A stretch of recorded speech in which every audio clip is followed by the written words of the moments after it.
Welcome back to Boston has entered the chat. Trade deadline's approaching, Trav. A week from today, next Thursday, July 31st, is the MLB trade deadline. And the Red Sox, while they sit in that final wild card spot, are they buyers? Are they sellers? Better not be. Do they just stay pat? We're trying to figure it out. Let's bring him in, though. We got our guy, Nat Gordon, from the Tessie Podcast, now joining us on Boston has entered the chat. Nat, good morning, my man. Thanks for joining the show, brother. How's it going? Thanks so much for having me. This is great.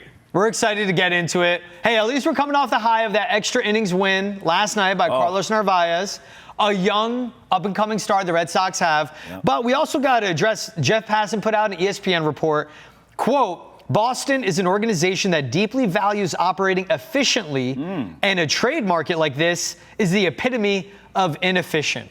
When you hear that quote coming out now, Nat, who Jeff Passan, most plugged-in guy in all of baseball, but also with the Red Sox with the needs. A top-line starting pitcher, they need another bat, they need a first baseman, they need a relief pitcher. Yeah. What do you think the Red Sox are doing when it comes to the trade deadline? Well, when I hear a quote like that, I mean, it is the truth. They do value operating efficiently. They have for years at this point. But the deadline, if you want anything, you have to be willing to get uncomfortable. And that's something I've seen this team do since the offseason. It's not comfortable to sign a guy like Alex Bregman for $40 million a year. It's not comfortable to trade multiple top 100 prospects and more to get a Garrett Crochet. And it's certainly not comfortable to trade Rafael Devers. So, yes, it's true. They are going to have to get uncomfortable and operate inefficiently if they want to get what they need at this deadline. But when you see, for every quote like that one that you see from Jeff Passan, where it's, I don't know, like they operate really efficiently and it's not really their deal, you see another, like Buster Olney on the broadcast last night saying, execs around the league expect this team to do something big. Now, I don't know what realistic is out there that they can do that's big. I think their heads are in the right places. They think they're going to try. But I think there's just a lot that we don't know and a lot that's not coming out about what this team is doing right now. I want to ask you about last night. I mean, it felt like a movie watching that game. I was just confessing on this show how I didn't believe at all. And I've seen so many brain farts from this team late in games, situational baseball, that I just thought for sure they'd go to extras and lose this. Sure enough, it wasn't that at all. This team fights. They are scrappy. No one can take that away from them. I just want your takeaways from last night. That was a big win, I thought. Oh, a huge win. I mean, the narrative surrounding this team right now and this organization for years, and it's not wrong, but it's been the second half Sox. You know, they make you believe in the first half and they go into the All-Star break, they're red hot. And then the second half comes and they fall off the wagon, and it's been that way for years. I mean, under 500 every year since 19 after the All-Star break, except for 2021. So, yeah, that's been the story with this team. And to start a road trip 1-5, or to finish a road trip 1-5 would have been tough. You go home, you're playing the Dodgers after that. That's a tough hill to climb. But you start down 5-0, you take advantage of a guy who loses his command, and Jesus Luzardo walked in 2 runs, and Romy Gonzalez with the huge grand slam gets you right back in the game. And even though you lost the series, it's almost like you have new life breathed into you because, hey, you go 2-4 against the Cubs and the Phillies. Like there is no shame in going 2-4 against a couple of first place teams. Now you just got to take care of business against the Dodgers. It's not going to be easy, but it's a team that's not playing their best ball. You take 2 out of 3 there. Everyone talked about this gauntlet and how badly the Red Sox are playing. But if they take 2 out of 3, that's 4-5 in that 9-game stretch that everyone was so afraid of. Yeah, and part of, we always talked about there's a second half collapse we've seen from the Sox. But those past teams, they didn't have a Garrett Crochet. They didn't have an Alex Bregman. They didn't have someone in a closer like an Aroldis Chapman. They didn't have someone flourishing like a Lucas Giolito. But then when we see them lose these games, like what Giolito has done in his first 2 starts since the All-Star break, since the whole team has returned. Look, that Rockies start against the Cubs, then he settled down and he finished out that game fine. But then we see him against the Phillies, and it looked like batting practice. That's a part where we need to see this team add, right? And I get it. Hey, you come 2-4 out of this opening stretch of 6 games, that's fine. They're first-place teams. But this is a Red Sox team that's in the playoff hunt. And that, in a way, look, get to the postseason, but you want to see them win a series. And that's where we see this need that they still have to add. And I think that's where Red Sox fans want to see a sense of urgency from the team of you need another pitcher. Yeah. In whatever role you want to say, they need another pitcher. And they need another bat because you can't just count on Romy Gonzalez grand slams night after night. No, George, you're so right. Like with this pitching staff, I think this team is better built to withstand a second half because I think they're deeper in the rotation and they're deeper in the bullpen. But to your point, if you make it through and you get to the postseason, you're going to want 4 guys that can start a postseason game for you. And I feel like you feel really good about Crochet starting a game for you. I think you feel good about Bayo and Giolito. I think after that is where it gets a little bit dicey. And ideally, you'd be able to get a starting pitcher that starts game 2 of a postseason series, a guy that follows up a Garrett Crochet game 1 win and is ready to put the nail in the coffin of whatever team you're facing in a potential first-round matchup. I would love to see them go after a Joe Ryan. I know they are trying to talk Joe Ryan. I don't know how easy those conversations are going to be with the sky-high asking price of controllable starting pitching at the deadline, which I could talk all day about how crazy it is that teams ask for such unrealistic prices for these guys at the deadline. But Joe Ryan's a guy that they should go after. Mackenzie Gore is a guy that they should go after. They should be barking up the Reds trees for Andrew Abbott, Nick Lodolo, the Royals for Chris Bubich. And if all fails and, a few days leading up to the deadline, they haven't really developed any serious conversations around those guys, dig your feet into the rentals. Merrill Kelly would be at the top of my list if they go after a rental. Merrill Kelly, Dylan Cease, those guys, Seth Lugo. I like the Merrill Kelly or Dylan Cease to lead that. No, I like that you bring up the price. We know what the price was to trade for a Garrett Crochet. We've seen it work out so far. Mm-hmm. Joe Ryan, he's having a career best year. Credit to him, but this could be a one-off. What is the price that you understand? Because I don't fully know it, and I don't think the people watching or listening fully know it. What is that asking price for a trade for a guy like a Joe Ryan or a Mackenzie Gore, young pitcher, good, 2 years of arbitration left, which would help out the Red Sox as well? Well, let's go back a year because Garrett Crochet was on the trade market with the White Sox last trade deadline. They were talking Crochet with teams, and in those conversations with the Red Sox, the names they were bringing up were Roman Anthony and Marcelo Meyer.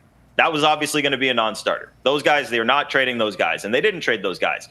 You got to the offseason, the ask, for whatever reason, it comes down. I really can't explain this. I ask around, and I cannot get a real explanation as to why the price is so much higher for these controllable starters at the deadline when teams should be desperate and be willing to pay. But these teams hold these guys to these prices that just no one is going to meet. So, I don't know exactly what the Twins and the Nationals would be asking for those guys, but surely I'm sure they're going to ask about the big 3. I'm sure they're going to ask about maybe a Wilyer Abreu. It's guys that the Red Sox want to build around, not part with. It's like Chaim Bloom used to say, robbing Peter to pay Paul. You've got these surpluses and you've got guys that are blocked, and you want to deal from those things to get what you need. You don't want to deal from your core. So it's going to be tough. That's why, it's in all likelihood they're going to get to the deadline, and as much as we want to see them acquire one of these controllable guys, it's easier said than done. Sometimes when I agree with you guys, it scares me. And so because I agree with you so much here, I'm going to go devil's advocate and just go flip side of a coin so we can have the conversation. You're both talking about adding at the deadline. I think most of us feel that way. You guys even talked about how deep this postseason run could go. I think most of us feel that way and want to have that combo. But let's just go here.